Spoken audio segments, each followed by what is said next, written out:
ഇനിയിപ്പോ നിങ്ങളിപ്പോ അഥവാ ജിമ്മിൽ പോയി ഡയറ്റ് നോക്കുന്ന ആൾക്കാരാണെങ്കിൽ തന്നെ മാക്സിമം 10,000 ഓ ലാവിഷായി നിൽക്കാൻ പറ്റും. ഞങ്ങൾ എല്ലാരും ഇപ്പൊ വന്നിട്ട് സൽമാൻ ഖാൻ, ഷാറൂഖ് ഖാൻ എന്നൊക്കെ പറഞ്ഞിട്ട് ഫോട്ടോ കാര്യങ്ങളൊക്കെ എടുക്കും. ഹായ് ഹലോ, ഞാൻ മുഹമ്മദ് നസൽ. എൻ്റെ കൂടെ ഉള്ളത് മുഹമ്മദ് ജുനൈദ്. നമ്മൾ രണ്ടാളും TSMUയിൽ 4th ഇയർ സ്റ്റുഡൻസ് ആണ്. അപ്പോൾ ഇന്ന് ഈ വീഡിയോയിൽ നമ്മൾ ഉദ്ദേശിക്കുന്നതെന്ന് വെച്ചാൽ സ്റ്റുഡൻസിന് പൊതുവെ ഉള്ള ഡൗട്ട്സ് ക്ലിയർ ചെയ്യാൻ വേണ്ടിയിട്ടാണ്. എസ്പെഷ്യലി അബ്രോഡ് MBBS പിന്നെ ഉസ്ബെക്കിസ്ഥാനിലുള്ള റിലേറ്റഡ് ആയിട്ടുള്ള കുറച്ച് ഡൗട്ട്സ്. ഞാൻ കുറച്ച് ഡൗട്ട്സ് ജുനൈദിൻ്റെ അടുത്ത് ചോദിക്കാൻ, ജുനൈദ് നിങ്ങൾക്ക് എക്സ്പ്ലെയിൻ ചെയ്ത് തരുന്നതായിരിക്കും. അപ്പോൾ ജുനൈദ്, ആദ്യം തന്നെ കുറേ ആൾക്കാർക്കുള്ള ഡൗട്ടാണ്, +2 കഴിഞ്ഞിട്ട് നേരെ അബ്രോഡ് MBBS വരണോ അല്ലെങ്കിൽ ഒരു കൊല്ലം റിപ്പീറ്റ് അങ്ങനെ ചെയ്തിട്ട് വരണോ എന്നുള്ള ഡൗട്ട്. ഓക്കെ, ഇത് നോർമൽ ആയിട്ടില്ലാണ്. ഇപ്പൊ നമുക്കും ഇത് ഭയങ്കര ഡൗട്ട് ഉണ്ടായിരുന്നു, നമ്മൾ എന്താ ചെയ്യുക. അപ്പൊ +2 കഴിഞ്ഞ പാട് റിപ്പീറ്റിന് പോവുകയാണ് വേണ്ടത്, അതോ ഡയറക്റ്റ് അബ്രോഡ് പോവുകയാണ് വേണ്ടത്. എനിക്കതിൽ പറയാനുള്ളത് എന്താ വെച്ചാൽ, ഇപ്പോൾ നമുക്ക് +2ന്റെ സമയത്ത് നമുക്ക് ഏകദേശം ഒരു ഐഡിയ ഉണ്ടാവും. അതായത് നമ്മൾ +2 എത്ര രീതിയിൽ നല്ല രീതിയിൽ പ്രിപ്പയർ ചെയ്തിരിക്കണോ, പിന്നെ അതായത് 1 ഇയർ നമ്മൾ ഇൻവെസ്റ്റ് ചെയ്തിട്ട് കാര്യം ഉണ്ടോന്നുണ്ടെങ്കിൽ എന്ത് ചെയ്യുക, നമുക്ക് കാര്യം നല്ല പഠിക്കുന്ന ഒരു കുട്ടിയാണെന്നുണ്ടെ വിശ്വാസം ഉണ്ടെന്നുണ്ടെ ഒരു കൊല്ലം ഇൻവെസ്റ്റ് ചെയ്യുന്നതിന് സീനില്ല. ഇല്ല, ഒരു പ്രശ്നമില്ല. എന്ത് ചെയ്യുക, ഞങ്ങൾക്ക് പിന്നെ നാട്ടിൽ പഠിച്ചിട്ട് നാട്ടിൽ കിട്ടുന്നില്ല രീതിയിലാണെന്നുണ്ടെങ്കിൽ പ്രശ്നമില്ല. അല്ല, നമ്മളൊരു 1 ഇയർ പോയിട്ട് വലിയ കാര്യമില്ല എന്നുണ്ടെങ്കിൽ +2 കഴിഞ്ഞ പാട് നമ്മൾ നീറ്റ് എക്സാം എഴുതിയിട്ടുണ്ട് എന്നുണ്ടെങ്കിൽ, നീറ്റ് ക്വാളിഫൈ ആണെന്നുണ്ടെങ്കിൽ അബ്രോഡ് നമുക്ക് വരാം, അതിന് സീനൊന്നുമില്ല.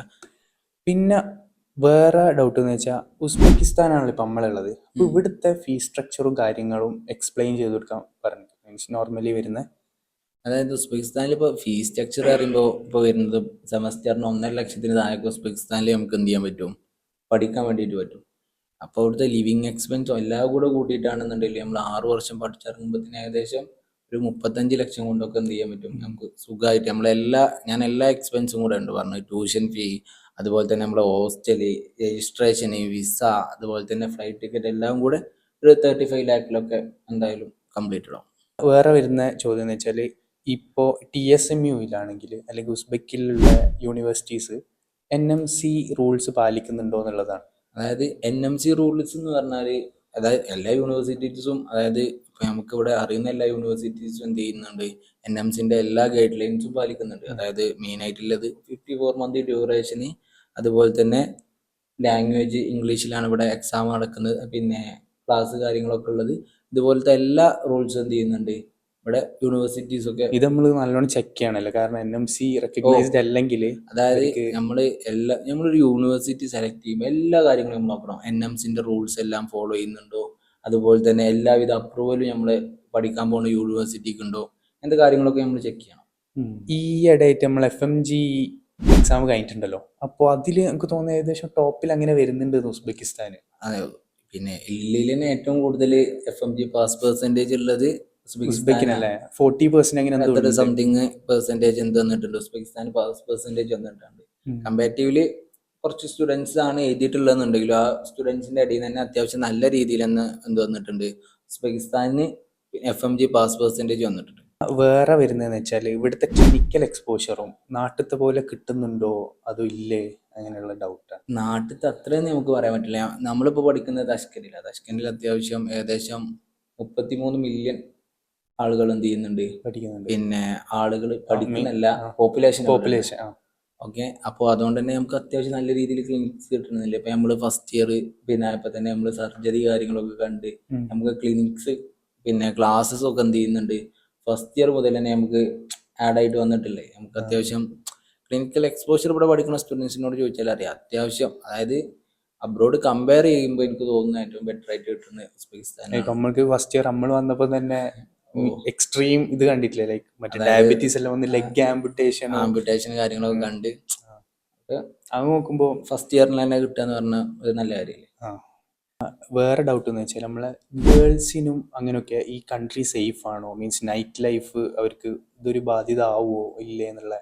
സേഫ്റ്റിന്റെ കാര്യം ഇപ്പൊ നമ്മൾ 3 വർഷം കംപ്ലീറ്റ് കഴിഞ്ഞ് 4ാമത്തെ വർഷത്തേക്കാണ്. അപ്പൊ നമുക്ക് ഇതുവരെ അങ്ങനെ ഒരു ബാഡ് ആയിട്ടുള്ള ഒരു എക്സ്പീരിയൻസും അല്ലെ നമ്മളിപ്പോ ഇതുവരെ പറഞ്ഞു കേൾക്കുക, അല്ലെങ്കിൽ ഗേൾസിനോട് ഇവിടെ ലോക്കൽസ് എന്തെങ്കിലും ബാഡ് ആയിട്ട്, അല്ലെങ്കിൽ നമ്മൾ ബോയ്സിനോട് തന്നെ ബാഡ് ആയിട്ടുള്ള എന്തെങ്കിലും പിന്നെ അങ്ങനത്തെ ഒന്നും നമ്മൾ നോർമലി റെസ്പെക്ട്ഫുൾ ആണല്ലേ. അതെ, ഇവിടുത്തെ ഇപ്പൊ പറയേണ്ട ഏറ്റവും വലിയ കാര്യം എന്താ വെച്ചാല് അപ്പോൾ നമ്മള് ഇവിടെ ഫസ്റ്റ് ഇയർ വന്ന സമയത്തൊക്കെ എന്താ വെച്ചാല് ഇവിടെ ലോക്കൽസ് നമ്മളെ അടുത്ത് വരും, നമ്മളെ അടുത്ത് നിന്ന് ഫോട്ടോ എടുക്കുക. ഒരു ഇന്ത്യൻസ് ആണെന്ന് celebrity. പറഞ്ഞാല് ഭയങ്കര കാര്യമാണ്, ഒരു ആ, സെലിബ്രിറ്റി ഫീൽ. കുറെ ജൂനിയറിൽ കുറെ ഫോട്ടോ എല്ലാം എടുത്തിട്ട് വലിയ ഷാറുഖ് ഖാൻ എല്ലാം പോലെ. ഞങ്ങളെ എല്ലാരും ഇപ്പൊ വന്നിട്ട് സൽമാൻ ഖാൻ, ഷാറൂഖ് ഖാൻ എന്നൊക്കെ പറഞ്ഞിട്ട് ഉം. ഫോട്ടോ കാര്യങ്ങളൊക്കെ എടുക്കും. നല്ല കാര്യമാണ്, നല്ല വെൽക്കമിങ് ആയിട്ടുള്ള ആളുകളാണ്. സേഫ്റ്റിന്റെ കാര്യവും അഷ്യൂർഡ് ആണ്. ഇവിടുത്തെ ലാംഗ്വേജ് ലൈക്ക് ഇവിടെ നമുക്ക് ജീവിക്കണമെന്നുണ്ട്, ഉസ്ബക്ക് ഭാഷ അറിയണോ അല്ലെങ്കിൽ ഇംഗ്ലീഷ് കൊണ്ട് ലൈക്ക് തട്ടിമുട്ടി പോകാൻ പറ്റുമോ എന്നുള്ള. അതായത് ക്ലാസ് കാര്യങ്ങളൊക്കെ എന്താണ് നമുക്ക് ഇംഗ്ലീഷിൽ, അവിടെ ലാംഗ്വേജ് അറിഞ്ഞിട്ടില്ലെങ്കിൽ വലിയ സീനൊന്നുമില്ല. കാരണം ടീച്ചേഴ്സിനൊക്കെ നല്ല രീതിയിൽ ഇംഗ്ലീഷ് തന്നെ അറിയും. പിന്നെ ക്ലാസ് കാര്യങ്ങളൊക്കെ ഇംഗ്ലീഷ്, പിന്നെ ഇംഗ്ലീഷിലാണ് ഉണ്ടാകുക. പിന്നെ എപ്പോഴും ആവശ്യം വരും വെച്ചാൽ ഇപ്പം നമ്മൾ മാർക്കറ്റിൽ പോകുമ്പോൾ, പുറത്തിറങ്ങുമ്പോൾ, ലോക്കൽസിനോട് ഇന്ററാക്ട് ചെയ്യേണ്ട സമയം വരുമ്പോഴാണ് നമുക്ക് എന്ത് ചെയ്യുക, പിന്നെ അത്യാവശ്യം ലാംഗ്വേജ് ഒക്കെ നമുക്ക് എന്ത് ചെയ്യാം. ഫസ്റ്റ് ഇയർ നമുക്ക് എന്തുണ്ട്, ലാംഗ്വേജ് സബ്ജക്ട് ക്ലാസ്സസ് ഉസ്ബക്ക് റഷ്യനും. അതുകൊണ്ട് തന്നെ നമ്മൾ എന്ത് ചെയ്തിട്ടുണ്ട്, അത്യാവശ്യമൊക്കെ ഒന്ന് പഠിച്ചിട്ടുണ്ട്. ചെറിയ രീതിയിലൊക്കെ ഇപ്പൊ നമുക്ക് അറിയില്ലേ, അപ്പോൾ ഞാൻ ഹാൻഡിൽ ചെയ്യാൻ പറ്റുന്നതേ ഉള്ളൂ.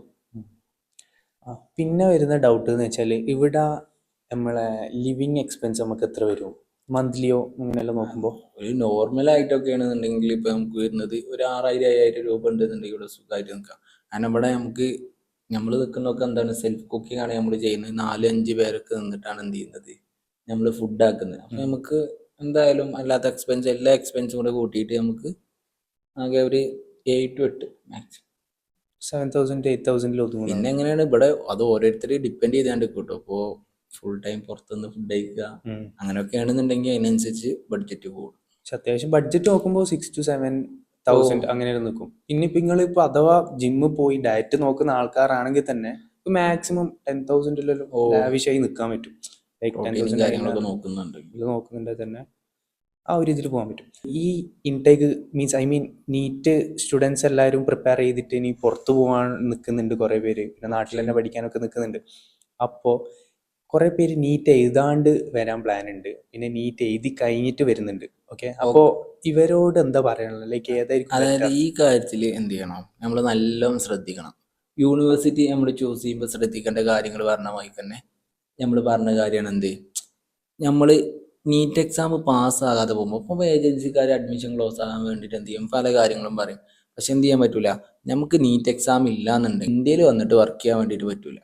ഇപ്പോൾ പറയും ചിലപ്പോൾ നീറ്റ് എക്സാം നിങ്ങൾ ഇപ്രാവശ്യം ക്വാളിഫൈ ആകണ്ട, പക്ഷേ നമ്മൾ ഒരു പിന്നെ MBBS ഫസ്റ്റ് ഇയർ കഴിഞ്ഞിട്ട് നാട്ടിൽ വരുമ്പോൾ നിങ്ങൾ നീറ്റ് എക്സാം എഴുതിക്കോളൂ, ഇങ്ങോട്ട് പിന്നെ പാസ്സായിട്ട് അപ്പോൾ നോർമലാണ്. പക്ഷെ അങ്ങനെയൊന്നുമില്ല, അതൊക്കെ വെറുതെ പറയുന്നതാണ്.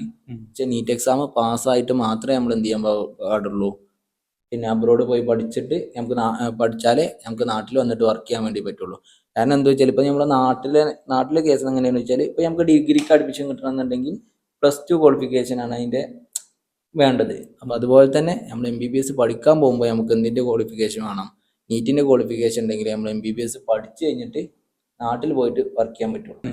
പിന്നെ ഇപ്പോൾ ഫ്യൂച്ചറിൽ ഇനിയിപ്പോൾ മിഡിൽ ഈസ്റ്റ് സെറ്റിൽ ആവുന്നുള്ള ആൾക്കാരാണെങ്കിലും നീറ്റ് വേണ്ടെന്നൊക്കെ പറയുന്നുണ്ട്. പക്ഷെ അവർക്ക് ആവശ്യമില്ല. പക്ഷേ നമ്മൾ ഫ്യൂച്ചർ നോക്കുമ്പോൾ ഏറ്റവും ബെറ്റർ ആയിട്ടുള്ളത് നീറ്റ് എക്സാം, ജസ്റ്റ് ഒരു നീറ്റ് ക്വാളിഫിക്കേഷൻ വെക്കുന്നത് ഗുഡ്. ഒരു യൂണിവേഴ്സിറ്റി സെലക്ട് ചെയ്യുമ്പോൾ ലൈക്ക് നമ്മൾ എന്തൊക്കെ കാര്യങ്ങളാണ് നോക്കേണ്ടത് എന്നുള്ളത്.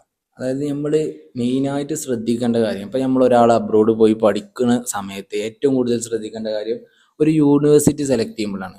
കാരണം നമ്മൾ അവിടുത്തെ എല്ലാവിധ അപ്രൂവൽ ആ യൂണിവേഴ്സിറ്റിക്ക് ഉണ്ടോ എന്ന് നമ്മൾ നോക്കണം. അതുപോലെ തന്നെ NMCൻ്റെ എല്ലാ ഗൈഡ് ലൈൻസ് പാലിക്കുന്നുണ്ടോ നോക്കണം. മാത്രമല്ല നമ്മൾ അവിടെ എത്രമാത്രം പോപ്പുലേഷൻ ഉണ്ട്, നമ്മൾ നിൽക്കുന്ന യൂണിവേഴ്സിറ്റിക്ക് എത്രമാത്രം പോപ്പുലേഷൻ ഉണ്ട് എന്ന് നമുക്ക് മനസ്സിലായാൽ മാത്രമേ ഉള്ളൂ എന്ത് ചെയ്യാൻ പറ്റുക, നമുക്ക് എത്രമാത്രം ക്ലിനിക്കൽ എക്സ്പോഷർ നമുക്ക് കിട്ടുള്ളൂ എന്ന് നമുക്ക് മനസ്സിലാക്കുള്ളൂ. കാരണം നല്ല പോപ്പുലേഷനിലോടത്തെ നമുക്ക് നല്ല രീതിയിൽ ക്ലിനിക്സ് കിട്ടുള്ളൂ. അപ്പോൾ അങ്ങനത്തെ കാര്യങ്ങളൊക്കെ എല്ലാവരും ശ്രദ്ധിക്കുക. അപ്പോൾ ഇത്രയൊക്കെ ഉള്ളു ഇന്നത്തെ വീഡിയോ. നമ്മൾ മാക്സിമം കണ്ടന്റ് എല്ലാം ഇൻക്ലൂഡ് ചെയ്തിട്ടുണ്ട്. ഇനിയും നിങ്ങൾക്ക് എന്തെങ്കിലും ഡൗട്ട് ഉണ്ടെന്നുണ്ടെങ്കിൽ നമ്മളെ കമൻറ്റ് സെക്ഷനിൽ കമൻറ്റ് ചെയ്തോ, നമ്മൾ അതിനനുസരിച്ചിട്ട് അത് ക്ലിയർ ചെയ്ത് തരുന്നതായിരിക്കും. പിന്നെ ഇനിയും ഇങ്ങനത്തെ ഒരു ഇൻഫോർമേറ്റീവ് വീഡിയോസ് ആയിട്ട് നമ്മൾ വരുന്നതായിരിക്കും. അതുവരെക്കും this is Nasal and Junaid signing out. By.